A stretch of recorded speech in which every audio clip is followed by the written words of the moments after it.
Rising India news 24 भी कहा था, लेकिन इस पर कोई सुनवाई नहीं हुई। तो जैसा बात करें, यहाँ पर कहा जाता है 1 से 1.25 लाख वोटिंग दलित समाज की है। तो क्या लगता है, दलितों ने वोट नहीं दिया या कहीं नाराजगी नजर आई? देखिए, मैंने आपको पहले बताया कि प्रशासन का चुनाव था, हमारे लोगों को वोट डालने नहीं दिया, उनकी वोट फर्जी डाल दी गई उनके लोगों की, तो इसलिए वो थोड़ी सी वोटों में कमी हो गई। लेकिन वो सब दलित समाज आदरणीय बहन जी के साथ है, बहन जी के साथ रहा है, बहन जी के साथ रहेगा। आप कह रहे हैं बहन जी के साथ दलित समाज रहा है, पर बात करें कहीं ना कहीं मायावती जी को यहाँ प्रचार के लिए आना चाहिए था, पर कोई चेहरा नजर नहीं आया। तो क्या ये वजह हो सकती है हार की? नहीं, आदरणीय बहन जी की जो कार्यकर्ता हैं, जो आदरणीय बहन जी की सेना है, वो इतनी मजबूत है कि उसकी वजह से 3-3 बार मुख्यमंत्री को गाजियाबाद की धरती पे आने पड़ा। 18-18 मंत्री रहे। बहन जी की जो सेना है, कार्यकर्ता है, वो इतने मजबूत है कि उस सत्ता दल पार्टी के राजा को भी उतरना पड़ गया। उनकी सेना कमजोर पड़ गई थी, हमारी सेना मजबूत थी। जब वो उतरे तो उन्होंने फिर प्रशासन पे डंडा करके यहाँ बेईमानी कराई चुनाव में, और ईवीएम में गड़बड़ करी, फर्जी वोटिंग करी। इसलिए हम थोड़ा चुनाव में पीछे रह गए, लेकिन हमारा वोट बहुत है। 2027 का चुनाव बहन जी जीतने जा रही है और बहन जी मुख्यमंत्री बनेंगे। कुछ लोगों का कहना है कि बस सपा को छोड़ के बसपा में आए टिकट को लेके गर्ग साहब। क्या लगता है, कहीं इसका खामियाजा तो नहीं भुगतना पड़ा गर्ग साहब? नहीं, इसका कोई खामियाजा नहीं भुगतना पड़ा। सपा एक्चुअल में चुनाव लड़ना नहीं चाहती थी गाजियाबाद से, वो कांग्रेस को सीट छोड़ रही थी, और बहुजन समाज पार्टी ने हमें सम्मान देकर बुलाया, और बहन जी आदरणीय बहन जी ने हम पे विश्वास जताकर हमें टिकट देकर चुनाव में उतारा। हम बहन जी के बहुत आभारी हैं। गर्ग साहब, एक चीज बात और है, इस बार के उपचुनाव में असपा और सपा ये लोग भी मैदान में आ गए। क्या इनके मैदान में आने से आपको फर्क पड़ा या आपकी पार्टी को फर्क पड़ा है? देखिए, असपा का कोई भी आश्रित नहीं है, वो सिर्फ बहन जी को नुकसान पहुंचाने के लिए, और जो सत्ता दल पार्टी है वो पैसे के बल पर उसको खड़ा करना चाह रही है, जिससे बहन जी को कमजोर कर सके। लेकिन बहन जी इतनी मजबूत है कि असपा पार्टी का अस्तित्व अब अगले 2027 के चुनाव में आपको दिखाई नहीं देगा। एक फीडबैक सामने आया है कि मायावती जी ने साफ कहा है कि वो चुनाव नहीं लड़ेंगे। क्यों? देखिए, मैं बहन जी ने जो कहा है कि हम चुनाव नहीं लड़ेंगे, सिर्फ उपचुनाव के लिए कहा है। मैन चुनाव में उतरेंगे कि उपचुनाव में उन्होंने लोगों से सुना, सारी चीजों को उन्होंने देखा कि जिस हिसाब से चुनाव में गड़बड़ी करी जा रही थी प्रशासन द्वारा, और ईवीएम में गड़बड़ी करी जा रही थी, तो उन्होंने इलेक्शन कमीशन से कहा है कि अगर आप निष्पक्ष चुनाव कराएंगे तो हम चुनाव में उतरेंगे। ये जो जिम्मेदारी इलेक्शन कमिश्नर की है। क्या ये बहन जी का जो बयान आया है, उन्होंने खुल के कहा है उपचुनाव में हिस्सा नहीं लेंगे, तो क्या भविष्य में उपचुनाव में हिस्सा नहीं लेंगे? देखिए, ये बहन जी का निर्णय है, जो बहन जी निर्णय लेंगे हम बहन जी के निर्णय के साथ हैं। बसपा का कैडर इतना मजबूत, इसके बावजूद इतनी स्थिति गंभीर कैसे? देखिए, मैंने आपको बताया, प्रशासन का शासन का चुनाव था, हमारा कैडर लगातार मजबूती के साथ हमारे साथ लगा रहा। उन्होंने खूब मेहनत से काम किया, लेकिन प्रशासन ने हमारे आदमियों को धमका कर, उनको उनका आधार कार्ड छीनकर उन्हें वोट नहीं डालने दिया, और उनका फर्जी वोट करा गया। क्या गर्ग साहब, ये जो आप आरोप आप लगा रहे हैं प्रशासन के ऊपर, क्या ये बोलना और वास्तविकता में प्रामाणिकता है? नहीं, ये हमारी बहन जी ने कहा है, बहन जी ने प्रेस करके इस बात को कहा है, और बहन जी पे सारी सूचना पहुंची है। बहन जी को हमने अवगत कराया है कि बहन जी ऐसे ऐसे हुआ है चुनाव में।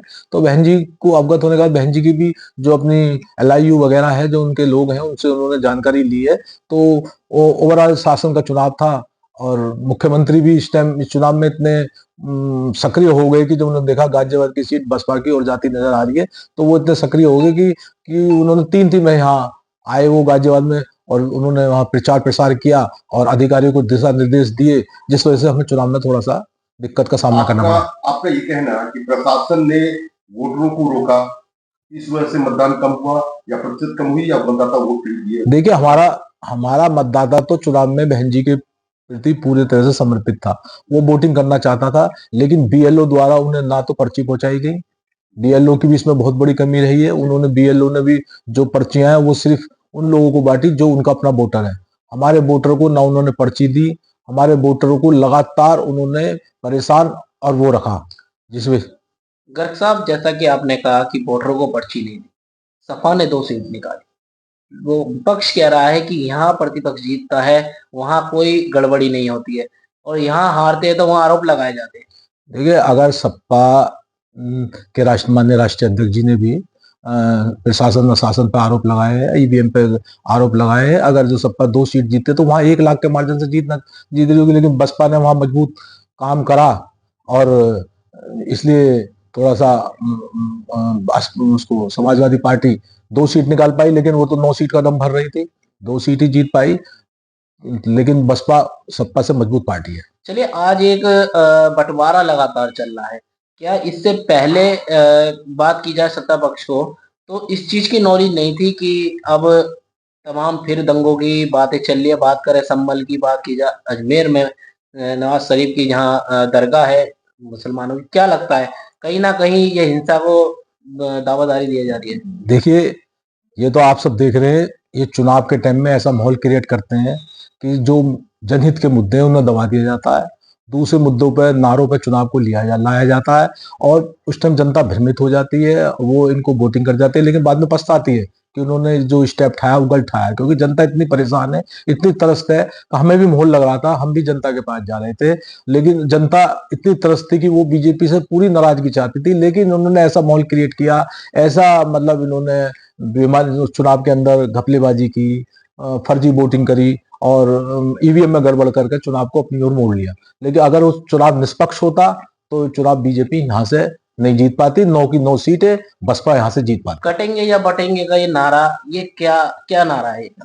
कटेंगे या बटेंगे जो नारा दे रहे हैं, ये जो एक बुद्धिजीवी लोग होते हैं, जो पढ़े लिखे हैं, जो समझदार हैं, वो सोचते हैं कि देश की तरक्की के लिए नहीं हो रहा है। ये नारा सिर्फ देश को बांटो, इस तरह के जो मुद्दे उठाकर इस तरह की जो बातें कही जा रही है, वो सिर्फ देश में एक तरह से जहर घोलने का काम कर रही है। देश में हिंदू मुस्लिम भाईचारे को बिगाड़ने का काम कर रही है, जातियों को बिगाड़ने का काम कर रही है, ये काम कर रही है।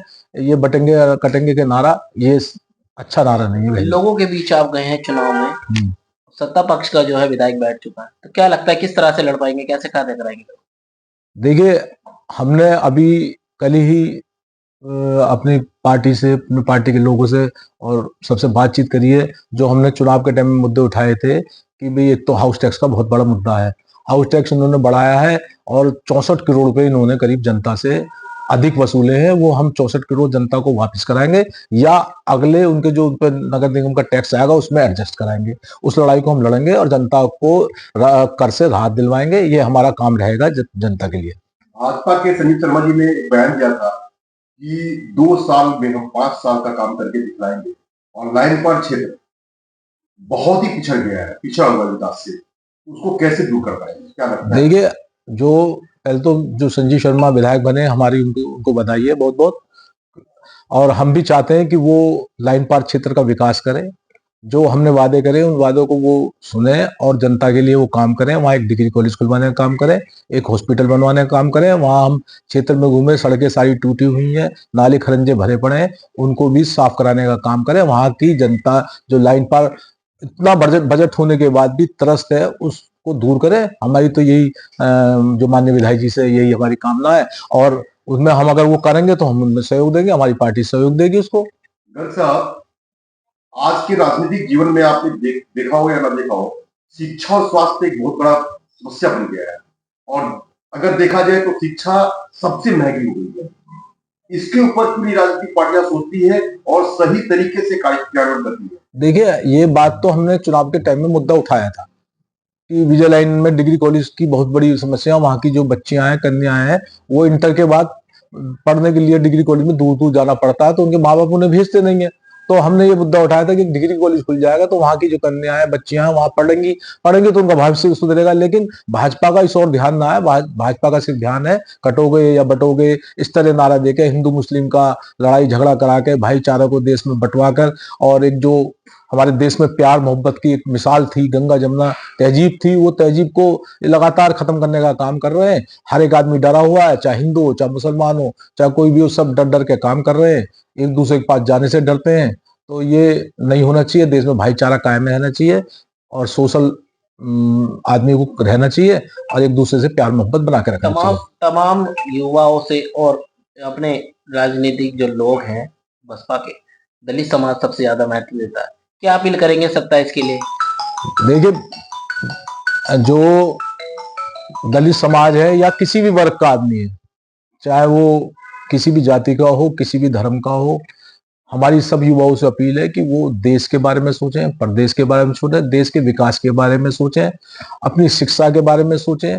ये जो कटोगे बटोगे ये वाली हिंदू मुस्लिम की इससे निकलकर देश को तरक्की और प्रदेश को तरक्की की ओर ले जाएं, पढ़ें लिखें और आगे अपना भविष्य को सुधारें। यही हमारी युवाओं से विनती भी है और युवाओं से हमारी ये मतलब कामना भी है कि भाई आप इस चीज पे ज्यादा ध्यान लगाएं, ये देश को बांटने की राजनीति ना होने दें। गाजियाबाद की जनता को आप आखिरी अपील क्या करना चाहेंगे चुनाव के बाद? देखिए, मैं गाजियाबाद की जनता का सबसे पहले तो धन्यवाद आभार प्रकट करूंगा कि उसने हमें जो भी सहयोग दिया उसका बहुत बहुत धन्यवाद। उन्होंने पूरी मेहनत से हमारे लिए काम किया, बसपा को जिताने का काम किया। लेकिन चुनाव में जीत हार तो लगी रहती है, लेकिन हम जनता के साथ कंधे से कंधा मिलाकर खड़े हैं और जनता के हर मुद्दे पर उनके साथ रहेंगे। हम जनता को विश्वास दिलाना चाहते हैं कि आपकी कोई भी समस्या हो, अगर सत्ता पक्ष दूर नहीं कर पा रहा है तो हम आपके साथ खड़े हैं। हम आपकी हर समस्या में आपके साथ खड़े होकर आपकी समस्या को दूर कराने का काम करेंगे।